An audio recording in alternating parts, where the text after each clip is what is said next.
Yes, good day to you guys and welcome to the podcast series Manifest. And we will talk about how to manifest anything and everything that you want.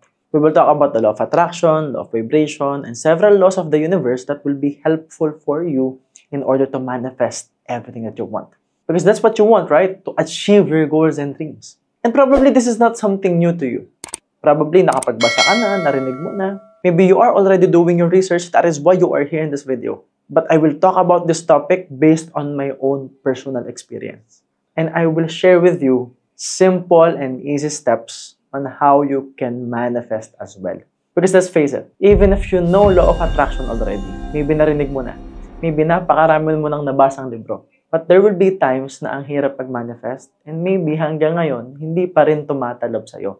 Maybe it's not working for you yet. Because I will talk about the stuff that people doesn't talk about within the boundaries of law of attraction. Pag-uusapan natin yung realidad. And you have to take note that this podcast series will be extra special for you because you are special, you are unique, you deserve to achieve your goals and dreams. This month is actually my birth month. And since I'm going to US to attend Business Mastery, we prepared the whole series for you. So, ibig sabihin, by the time you're watching this, I'm probably in the US already. But since I'm really committed to share value with you guys, gusto ko talaga kayong maging successful.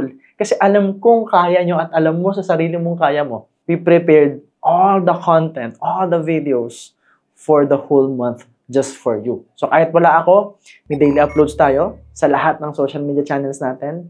Meron pa rin tayong podcast every Sunday and that will be the Manifest Podcast Series. Sa buong August, all about manifestation tayo. Kasi nga, birth month ko. At ang regalo ko sa inyo, sa birthday ko, is makuha nyo at ma-achieve nyo yung mga pangarap nyo. So if you're getting value from our videos, we would appreciate any support you will give us. From the likes, the engagements, the comments, the shares. Make sure that you also help us reach more people. Because if you do, we will be able to upload better quality videos just for you guys. Because you already know our commitment. Regardless of the views, we will take massive action. And just for you, let's begin. So right now, while I'm speaking, I am looking back to an old video of mine.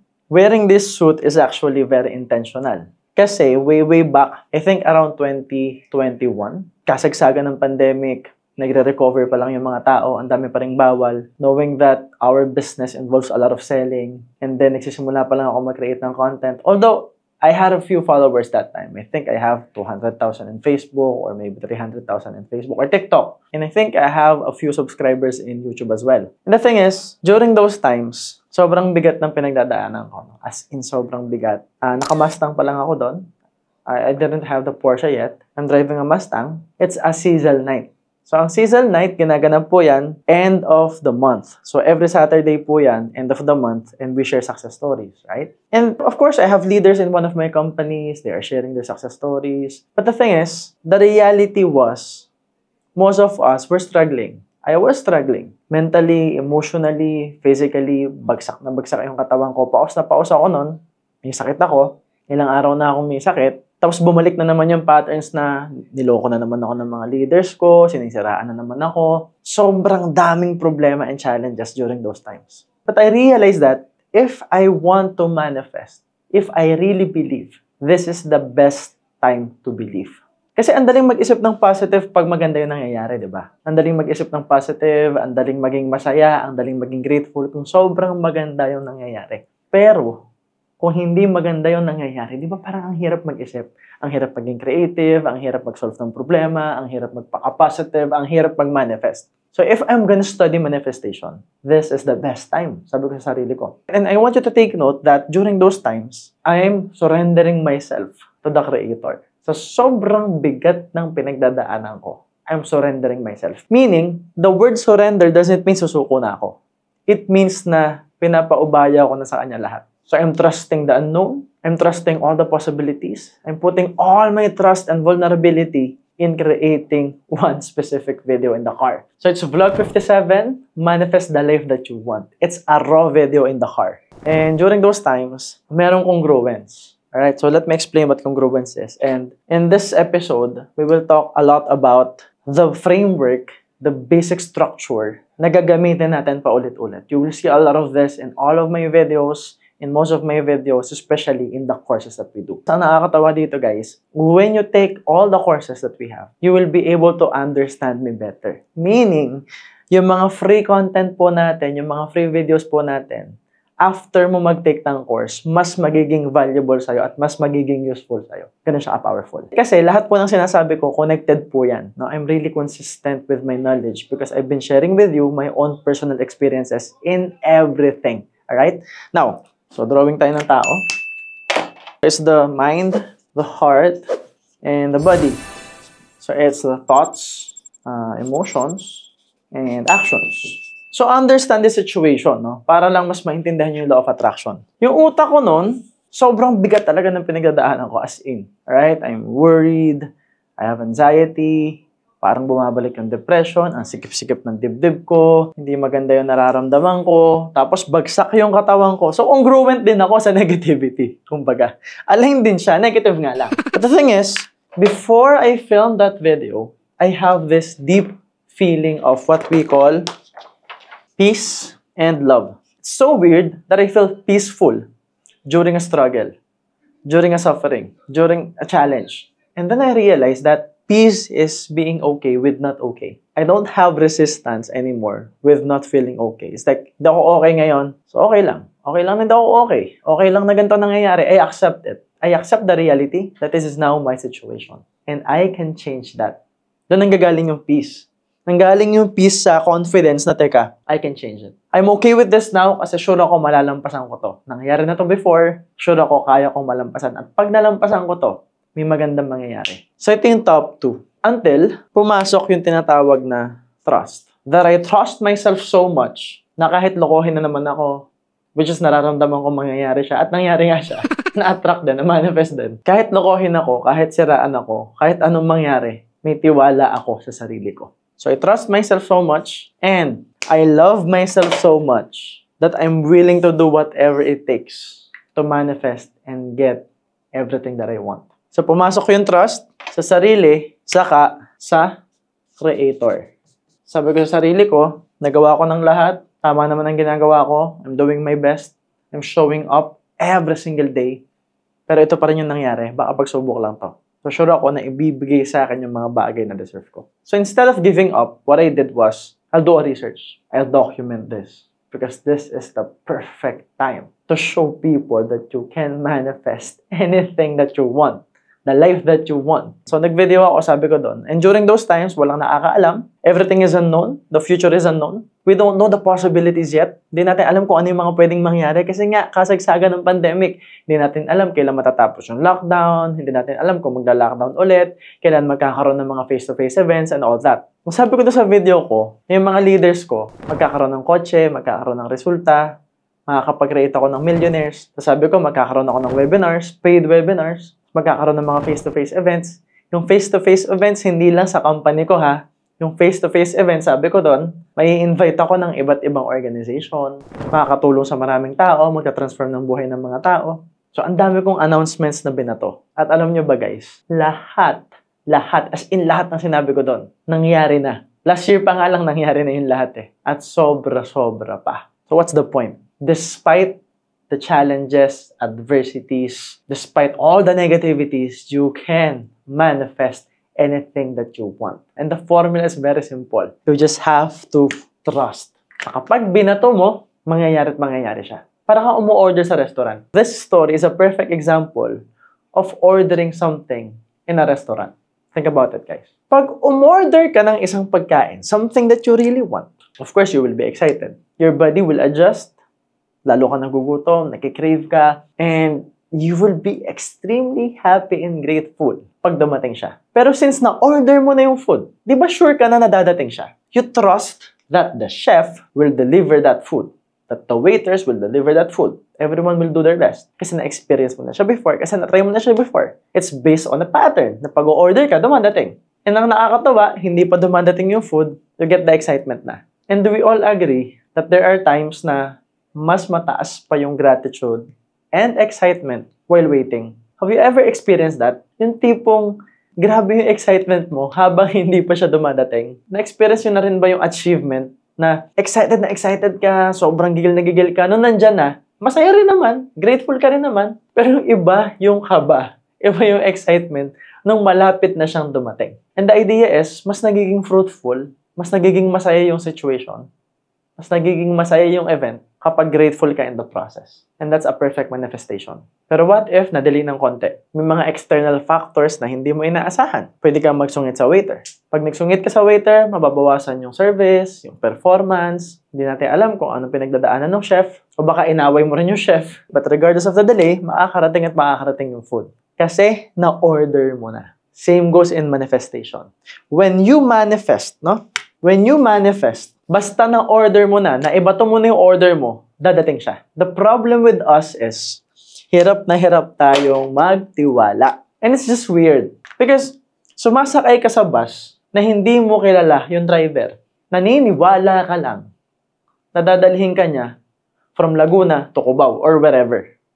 Nadadalhin ka niya from point A to point B. Naniniwala ka sa piloto na hindi mo naman kilala. Nagtiwala ka lang na dadalhin ka niya from point A to point B kahit kinakabahan ka, kahit hindi ka okay, kahit feeling mo hindi safe, nilipad ba naman yung eroplano ng napakataas, ilang oras ba naman kayong babiyahe, lalo na kung international yung flight, minsan hindi ka komportable, pero sumakay ka eh. So nakarating ka. Sometimes there will be delays, pero makakarating at makakarating ka. Kasi regardless of the resistance, naniwala ka pa rin. Ang problema sa atin, when it comes to manifesting anything and everything that we want, hindi mo kaya magtiwala. But the thing is, saan ba nanggagaling yung mga bagay? Sa Creator natin, kay Universe, kay God. Ang nakakapagtaka lang, mas may tiwala ka sa driver kaysa sa Creator mo. Mas may tiwala ka sa driver kaysa sa sarili mo. And the bigger question is, why? Bakit ba wala tayong tiwala? And the answer to that will be what we call patterns. So from 0 to 7, ito yung creative part natin. No? Ito yung bata pa lang tayo and we are discovering the patterns. We are trying to learn how to speak, how to talk, how to eat, how to stand, how to walk, how to play, how to do everything. Because our minds are searching for patterns. Paano tayo mabubuhay sa mundo? And there are patterns in terms of making decisions and choices that we learned. Choices and decisions.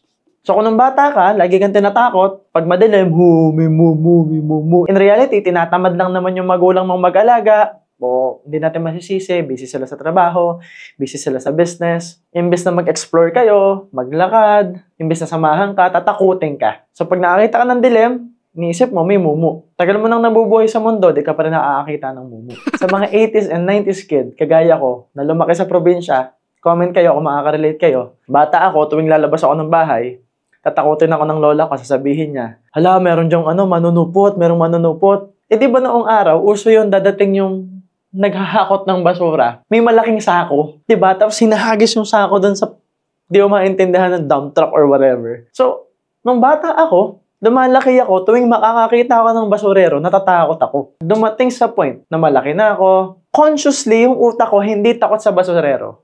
Pero tuwing makakakita ako na naghahakot ng basura, nagsisigap yung dibdib ko. Kasi na-build yung pattern na sila yung manunupot. Lumaki ka na't lahat, nagkaasawa at anak ka na, hindi mo para nakikita yung manunupot. But the thing is, you are able to build fear. And the choices and decisions you will make is actually affected by those patterns. So, ibig sabihin, kung babalikan natin to, paulit-ulit laging sinasabi, for you to manifest your goals and dreams, kailangan nakikita mo, di ba? If you can see it in your mind, you can hold it in your hand. Thoughts become things. Di ba? Ang daming quotes. Ano sabi? If you can see it in your mind, you can hold it in your hand. Ito yung problema. While you are trying to see it in your mind, which is the conscious mind, bago makarating sa tinatawag na subconscious, which is nandyan yung patterns natin and behaviors natin, nandyan yung belief systems, meron siyang dinadaanan na analytical mind, na-analyze ng utak mo. Ito problema. If you can see it in your mind, you can hold it in your hand, while trying to see it in your mind, while trying to imagine it, while trying to manifest, yung subconscious mo, yung katawan mo, yung puso mo, ano sinasabi? Pose? Kaya mo ba yan? Hindi mo naman kaya yan eh. May na-manifest mo, mababawasan yung timbang mo, may na-manifest mo, magiging sexy ka, Magiging macho ka, magkakaroon ka ng abs. Pero habang minamanifest mo, yung chan mo, krok, krok, krok, krok, di ba? Parang hindi mo kakampi sarili mong katawan di ba? Parang hindi mo kakampi sarili mong utak. And that's the problem. While trying to manifest, magkakaroon ako ng maraming pera. Biglang pumapasok sa utak mo yung laman ng bank account mo. Close na yung bank account mo. Tatalbog na yung cheque mo. Ang dami mong babayaran sa credit card. Pagdukot mo sa bulsa mo, walang laman. Bubble gum ang laman. So, hindi siya congruent. And the problem is, your heart, your emotions, will affirm na parang imposible. Your body will affirm na parang imposible. And then your mind will actually compute based on patterns, okay? Based on patterns na parang imposible. Ano ibig ko sabihin? The more that you get experiences around not getting the things that you want, your mind will create patterns around it. Let me explain. Meron ka bang kakilala o baka ikaw to dati na nakukuha lagi yung gusto nila? Na gumagana yung law of attraction sa kanila, ang dali sa kanila mag-manifest. Pag tinanong mo kung paano, if you ask them, how did you do it?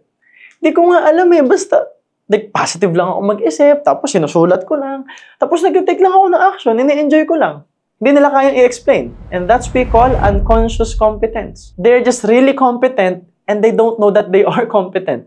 They don't know how it works. It just works for them. So I understand that this works. But most people can't explain it. And here's the idea. Dumating yung mga challenges, pagsubok, problema, naapektuhan yung worthiness natin, naapektuhan yung personality natin, naapektuhan yung ugali natin, naapektuhan yung behavior natin. Doon na nagsimulang magbago at mag-create ng negative patterns.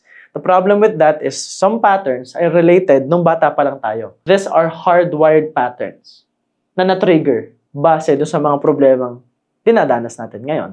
So what's happening is, if you are trying to manifest, for example, 1 million income per month, and hindi mo pa siya na-experience, hindi mo pa nararanasan makahawak ng 1 million. Let's just say, ito yung sitwasyon. You wanna manifest this, pero buong buhay mo, kahit makahawak lang ng 1 million, hindi mo pa nagagawa. So imagine, your patterns, your mind will compute, gusto mo ng 1 million per month. 5,000 per month niya, hindi tayo makaipon. So your mind will compute based on a formula from the patterns. Kasi ang alam lang ng utak mo, for you to earn, it will be work, plus time, plus effort, and most of the time, dadagdagan mo yun ang dadagdagan. There's work, there's time, there's effort, there's stress, there's negativity, there's toxicity. Ang haba-haba niyan, and the more things that you add within the formula, the more na iniisip ng utak mo na imposible siya dahil may patterns ka na around it. So, ibig sabihin, for most people, hindi enough na isip lang ng isip. Especially if it's not working. Kasi pag isip ka lang ng isip at hindi mo pa kakampi yung utak mo, hindi pwedeng mag-manifest tayo agad. Ang kailangan mong gawin, maging kakampi mo muna yung utak mo. Kailangan mo muna ng pundasyon. Kailangan maging kakampi mo yung puso mo at kailangan kakampi mo yung katawan mo. So, ibig sabihin, in terms of manifestation, the best you can do is what we call gain control over yourself. If you cannot control you cannot manifest. If you cannot control your thought pattern, if you cannot control your emotions, if you cannot control your body, you cannot manifest. So the only way for you to manifest is to gain control. Kasi pag hindi mo ito makontrol, kung ano-anong iisipin yan, hindi ka rin makakapag-manifest. Kung hindi mo makontrol yung puso, kung ano-anong mararamdaman yan, hindi ka rin makakapag-manifest. And based on that, you will take action that will lead to what? Negative result. Will lead to failure, will lead to making more mistakes. And more mistake means that your mind will say and reaffirm, oh, hindi mo kaya. O sabi sa'yo, wag na tayo mag-try And that will be a downward spiral loop. Kaya maraming tao, hindi makapag-manifest. Because they are doing the wrong things. Understand this. If you want to get anything that you want, if you want to manifest your goals and dreams, it's not about doing the right things. It's about doing the right things in the right order. We can say na si Roel ay kinagat ng aso. Baguhin natin yung order. Si aso ay kinagat ng Roel. Di ba mali? Di ba ang sagwa? Meaning, there should be a structure to it. Even in a sentence, for people to understand the sentence, for people to understand the phrases, for people to understand the paragraph, the narrative, the story, kailangan may structure. Ganun din sa buhay mo. If you wanna manifest, kailangan may structure. So what's the purpose of the structure then? Kasi, bakit ko sinasabi to? Bakit ko ba to hinihimay sa inyo? Before we move on to the structure, bakit ko to hinihimay? Understand this, There's no overnight success. There's no overnight manifestation. Yes, pwedeng mag-manifest agad, but it's not overnight. Kasi kung nag-manifest yan bukas, matagal mo na yung iniisip, hindi lang yan ngayong gabi. Okay? Walang ganon. There's always a process to it. There's no overnight success. There's no overnight manifestation. Like, ito yung kailangan nyong maintindihan kasi kaya nga may structure. Kaya nga dapat naiintindihan mo na in terms of manifesting, it should be consistent. It must be consistent, like extremely consistent, extremely committed. At pinapaintindi ko lang sa inyo saan kayo dapat committed. Right? Especially if nagfo-fall kayo doon sa mga kwento ko na nahihirapang mag-manifest. And kung madali sa'yo mag-manifest, at least now you know the science. For example, you're young. Tapos iniisip mo araw-araw, kain ng matamis. Baka magkaroon ako ng diabetes. Now, the diabetes won't happen overnight. But what will happen is, subconsciously, you're speaking to yourself that way. You are building patterns that because of your language, because of the story you are telling yourself, nakakapag-build ka ng pattern. And based on your emotions, makakapag-build ka ng pattern. So, ano gagawin mo? Kakain ka ng matamis. And you speaking to yourself that way will produce what we call stress. So, yung stress, magkakaroon ng chemical reaction yung katawan mo, magre-release ka ng cortisol, ng noradrenals, ng adrenals, ng mga hormones na hindi makakatulong sa health mo. Pag nangyari yan, nasa fight or flight response ka, nasa survival yung katawan mo, kasi under stress yung katawan mo. What will happen is your body will shut down the digestive system, bibilis yung heart rate mo, magkaklat yung dugo mo kasi akala ng katawan mo may emergency, shut down yung immune system, mag-release ng extra sugar yung katawan mo kasi akala niya kailangan mong tumakbo, kailangan mong manapak, kailangan mong makasurvive.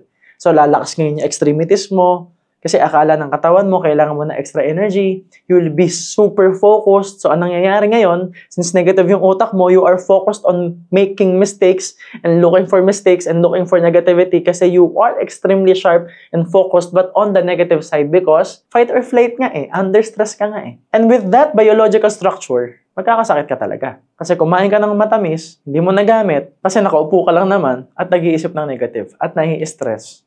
Sa paulit-ulit mo sinasabi sa sarili mo, nakain ka ng matamis, baka magkaroon ka ng diabetes. And it will only change through structures. Kasi kahit sabihin sa'yo, wag mo nang isipin yan, the negativity na wag will make you think about it more. Diba? Pag sinabi sa'yo na wag mong isipin, na may rabbit na tumatalon dito, kulay puti yung rabbit, wag mong isipin yung puting rabbit na tumatalon dito. Sino sa inyo yung may nai-imagine pang sound effect? Poing, poing, poing. Di ba sabi sa'yo, wag mong isipin yung white rabbit dito sa gilid. Di ba lalo mo siyang nakikita? Because you cannot tell your mind, don't do it. So you have to think about something different. And that something different needs a structure for it to be consistent. Kaya kailangan po ng structure. What's the effect of the structure? This is actually something that I shared in a live session. No? Hindi ko lang alam kung lagi nyo napapanood yung live. Kasi nakasave naman yun sa lahat ng channels natin. Pero hindi ko kasi alam kung better kung i-upload na lang namin as a video. So, we did this video for you to bring more clarity to the table. Now, ito po yung structure niyan. So, ang minamanifest natin dito will be the results. Okay? This is what we want. Results and events. Ito yung nakaka-excite. Ito yung nakakakilig. Okay?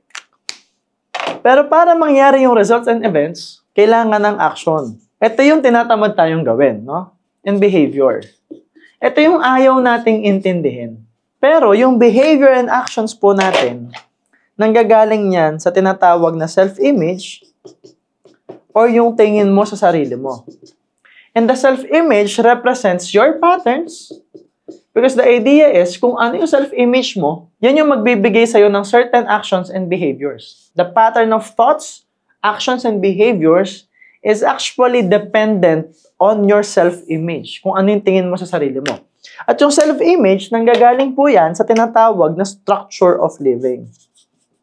Kung paano ka nabubuhay. Meaning, kung paano ka nabuhay dati, kung ano yung ginagawa mo paulit-ulit dati, the repetitive actions that you are doing created who you are right now. Ang problema, ang atake ng marami sa atin nandito. There are just people na super competent unconsciously to the point na inisip lang nila, nagpaka-positive sila, masyado silang immersed sa pag-i-imagine. Tapos naniwala kasi sila eh. They trust. They surrender. To the point na sa sobrang naniniwala sila, umabot sa puso nila at yung katawan nila kusang nag-take ng action. It can happen. Don't get me wrong. A lot of people had been doing that and it's working for them.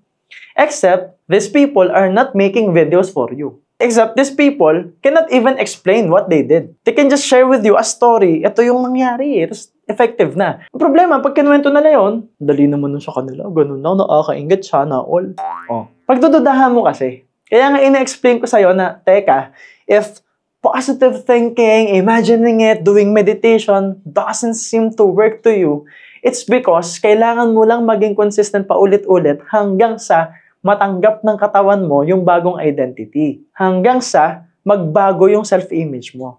So meaning, you are thinking positive, you are taking action, you are doing the right habits, you are consciously, continuously, consistently thinking about your goals and dreams, not because you just want to manifest the results agad. Because the idea is, pag sobrang gigil na gigil ka sa result, mare-reaffirm lang yung absence ng result. Yun yung problema. When I say trust and belief, it's as if yung coaching gusto mo, yung 1 million per month, yung 4 million per month, yung 10 million per month, nandyan na, kinikita mo na. Alright? Kapag nahihirapan ka mag-manifest, tapos dito ka lang nakafocus, ang thinking mo, bakit wala pa? Bakit ang tagal? Bakit hindi pa rin dumadating? Akala ko ba iisipin lang? Pinagdududahan mo pa rin. So the idea is, this is what you manifest, this is what you imagine, okay? This is what you want, this excites you, this motivates you. Super exciting, that's super attractive. Pero, paglaban na, pag taking action na, sa araw-araw na structure mo, you are now focused on the self-image that you are trying to embrace. So, ibig sabihin, you have to have a structure from your mind. Ano yung dapat iniisip mo araw-araw? To your heart, ano yung dapat nararamdaman mo araw-araw? To your body, ano yung dapat mong ginagawa araw-araw? The actions you must take in order to change your self-image. Kasi pag nagbago yung self-image, everything will manifest. Ulitin ko, there's a shortcut that if you trust, if you believe, if you surrender, nakita ng utak mo, naramdaman ng puso mo, at kusang nag-take ng action yung katawan mo without even asking bakit wala pa, bakit ang tagal. You're just focused on taking action and you believe as if it's already there. You trust as if nandyan na siya. At nararamdaman ng puso mo yun. So, take ka lang ng action pa ulit-ulit. It will manifest really fast. As in, sobrang bilis. Magugulat ka na lang andyan na. And the main reason why it's unexpected because you are not expecting it. Because you just believe in it. So what you need is a structure. Now, what should be the structure? So ano ngayon yung structure sa MJ? Ano ngayon yung gagawin namin? You have to answer these 3 questions. What, who, and why. Okay, so let's just say that we are trying to manifest 4 million pesos per month. Gawin ko na lang in general, guys. Pwedeng magkakaiba tayo ng ima-manifest. No? I'm just gonna give you example. And if you really wanna do this, if you really wanna move forward, I encourage you to do this exercise. Like right now, while watching this. And while rewatching this. Right? You have to have notes. And that's the problem with most people, you know? Pag pinag-notes mo, ayaw. O, paano ka magma-manifest? Pinagsusulat ka lang, nahihirapan ka pa, tinatamad ka pa, di ba? So, what is the 4 million per month? And the idea is, this will connect to more what's. You know? Anong gagawin ko dyan? Maybe I'll buy a car. Maybe I'll buy a house. Maybe I'll travel with my family. Maybe I invest this money to bring more freedom, to bring more financial freedom and time freedom for my family. At nagkakaroon ka na ng tinatawag na story. And the story represents a self-image. So, in that story, na napo-formulate sa utak mo na ito na yung nangyayari pag kinikita ko na tong 4 million per month na to, in that story, nandun ka. So, sino ka ngayon within the boundaries of this manifestation? Sino ka ngayon dito sa story na to? Nasaan ka? Anong ginagawa mo? Meaning, pag na-achieve mo na tong what, sino ka na? That's the whole question. Who do you have to become? Sino yung kailangan maging ikaw para makuha mo to? So the question now is, okay, sino ka? Paano ka mag-isip? Diba? Your mind, anong nararamdaman mo, your heart, at ano dapat ang ginagawa mo, your body. And the idea is, the who is now a millionaire, multi-millionaire. And for you to become a millionaire, you have to act like one. You have to decide like one. You have to think like one. Kung gusto mo maging milyonaryo, kung paano sila mag-isip, gumalaw, maglakad, tumayo, mag-decide, mag-take ng action, dapat ganun ka din. So, yan yung isusulat mo ngayon. It's like, ano yung attitude, okay? Ano yung mindset, paano mag-isip, diba? A commitment ba to? Consistent ba to? Pag nagme-meditate ba to, kung ano-anong iniisip, lumilipad utak, positive ba to lagi mag-isip? Chismoso ba to? Diba? Chismoso ba to? Naninira ng ibang tao o nakafocus sa pagtulong sa mga tao? Yung heart, grateful ba? Lagi? Kung 4 million per month yung kinikita mo, gigising ka bang masaya at grateful? Reactive ka ba sa traffic? 4 million na yung income mo? Maaga ka ba lagi? Excited ka ba sa work? Excited ka ba simulan yung araw mo? Excited ka ba mag-workout? Of course, you are earning 4 million per month. How are you gonna show up every day? And this is something that you must answer. Now, the what creates a certain level of excitement. The who creates the story of the self-image. The why represents people who are meaningful in your life, your purpose. Para pagdating ng challenges, which we will talk about in the next videos to come, pagdating ng challenges, kaya mong malampasan. And the idea is, tandaan nyo to sa utak mo, ngayon, ang mahirap ito. I'm here to tell you, sobrang daling i-manifest yan. Tandaan nyo, ang pagkita ng 100 pesos ay walang kinaibahan sa 10 million pesos. The process in earning 1 million, 10 million, 20 million is the same as 100 pesos. Parehas lang yan ang proseso. Ang diferensya lang, you believe in this, nahawakan mo na to, na-experience mo na to, naranasan mo na to, may patterns ka na dito. Dito, wala pa. Hindi mo lang to kayang paniwalaan. Kasi again, hindi mahirap kitain yung 4 million. Ang mahirap, baguhin yung pagkatao mo. Sabi nga ni Joe Dispenza, di ba? Your personality will be your personal reality. Kung ano yung realidad mo ngayon, dahil yan sa identity mo. Dahil yan sa personality mo. At ang mahirap, magbago. Hindi mahirap kumita ng pera, ang mahirap magbago. Baguhin yung takbo ng utak mo habang pinapakinggan tong video na to. Baguhin yung takbo ng utak mo, yung paniniwala mo, habang sinusulat mo yung 4 million, 10 million per month na gusto mong i-manifest. May reaction ka, reactive ka, hindi ka proactive eh. And the idea is, which is extremely obscure for me, lahat ng to, libre. Ngayon mismo, pwede mong baguhin yung self-image mo, yung tingin mo sa sarili mo, yung attitude mo, pwede kang maging grateful. Pero kailangan mo siyang piliin. And in order for you to do this, you need a structure. And we will talk about that in the next episodes to come. Now, if you are in a hurry, gusto mo talagang matuto agad, you can actually enroll in the Success Blueprint. And the good news is, we have other courses now. It's up to you kung anong pipiliin mo. By the time that you are watching this video, probably we have the 10 powerful skills and the Success Blueprint. All the links and the information will be available somewhere in this video, in the description, in the comment section. And if you want answers right now, if you are committed in achieving anything that you want, I strongly recommend that you enroll in the courses now, like right now. Because here's the catch. Hindi mahirap kitain to. Hirap ka lang mag-decide. It's just hard for you to make a better decision. And it's about time that you choose yourself. That you choose the better decision. Na alam mong yun ang tama. Na alam mong tamang mag-enroll ka na ngayon na. When you are enrolled in the courses, it will be easier for you to understand all my content. Imagine the possibilities na ang dami mong content na pwedeng balikan. And yung mga susunod pa nating videos, mas maiintindihan mo because now you understand my language. If you want to manifest, you have to give yourself the gift of a new life. And that new life means a better decision. I strongly recommend you get the course right now. And it's up to you, anong pipiliin mo sa dalawa? But I strongly recommend you do both. Ikaw na bahala kung alin sa dalawa ang uunahin mo. And if you immerse yourself in this podcast series and in the courses, you will 10x your income and discover who you really are and create a new self-image for yourself, which will help you, again, manifest everything and anything that you want. So while waiting for the next episode, next Sunday, which will be part 2, I strongly recommend that you watch these videos again, you do this exercise in your workbooks, your notebooks, and enroll in the courses now. So that while waiting for the next episode, you are already manifesting. And you know the structures as well. Kasi sa Success Blueprint course, nandun yung mga structures natin. So yun lang guys, this is the end of the podcast. And always remember that everything good starts with a yes. And yes, my name is MJ Lopez and see you in the next episode.